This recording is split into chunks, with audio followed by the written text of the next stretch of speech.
Hello friends, and welcome back to Trials of Imorah.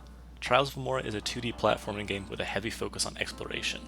We're working on the 5th level of a Plan 10, so let's take a look at the recent additions that have been made. Now, the main additions are me just making new art assets and level design for everything in the level that lies beyond this new door, which you'll have to use the upgrade item to open, by the way, with this pressure plate. Very fun stuff. But there is quite a bit of stuff that we can take a look at outside, out here. The first being that I'm most excited about is the new attack upgrade rune called the Dark Spine rune. May or may not be a reference to another video game character, but what it does is that when you do your air spin attack in the air, it homes in on enemies that are nearby, and it increases the damage, but that's a minor detail. So when we have it activated, let me spawn an enemy real quick for it to use. Well, actually, first let me show how it works without it. If you air spin, then you just kind of bounce on top of them, right? With it activated, you attack much faster.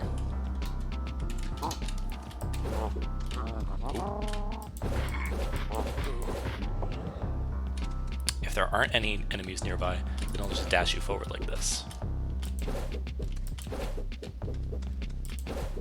And really, this changes combat quite a bit. I'm very happy with it. It makes the character way more agile.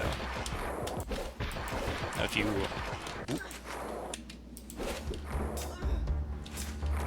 It also takes into account which way the character is facing.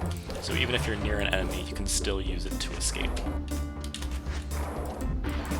It won't only lock into the enemy permanently.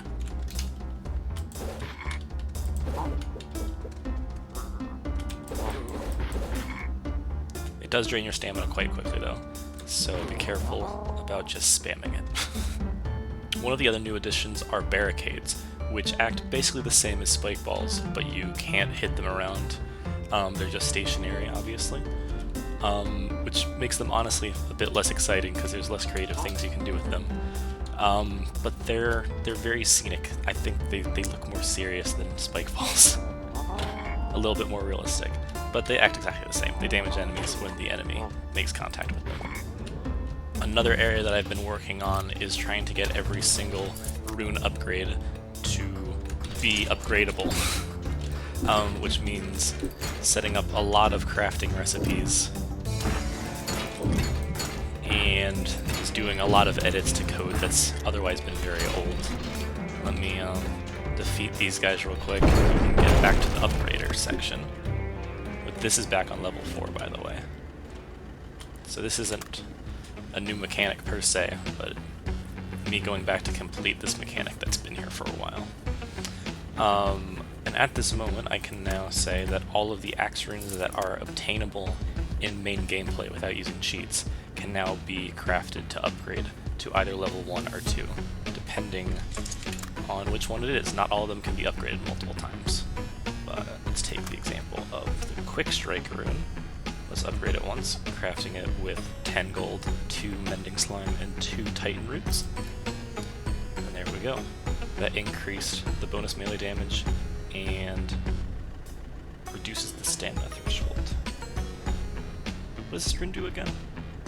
Oh, that's right. This is the one that deals this deals extra damage when you're at nearly maximum stamina. Yeah. So we can actually bring that threshold down by upgrading it again. One more time with 10 more gold and 3 iron. There we go. Now it is level 2.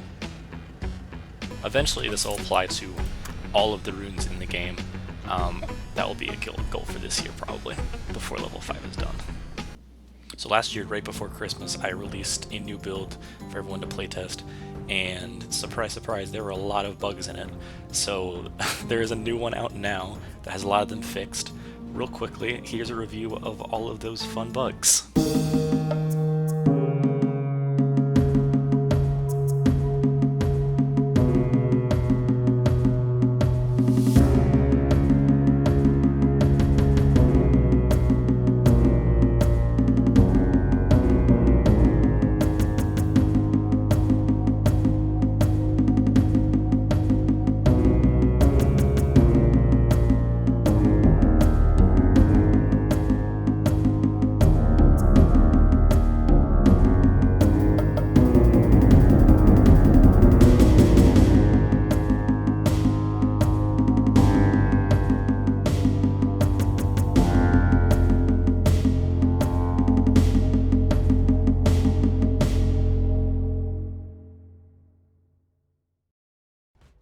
it is time for our newest segment, Question of the Dev, where I answer questions from you all wonderful supporters.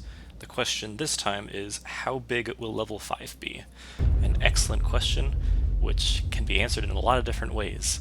In terms of actual area, it's going to be giant, mostly because of this giant open space at the very start of the level. So it's going to be probably the widest one yet.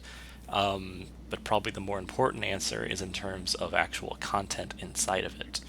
So it'll be smaller than the past level 4, for sure. There's not going to be nearly as many new mechanics. The main new mechanic is just the new enemies and your shadow clone, which you can use to fight and solve puzzles. In terms of the level structure, it's going to be split up into 4 parts, which is probably the best way of thinking about it.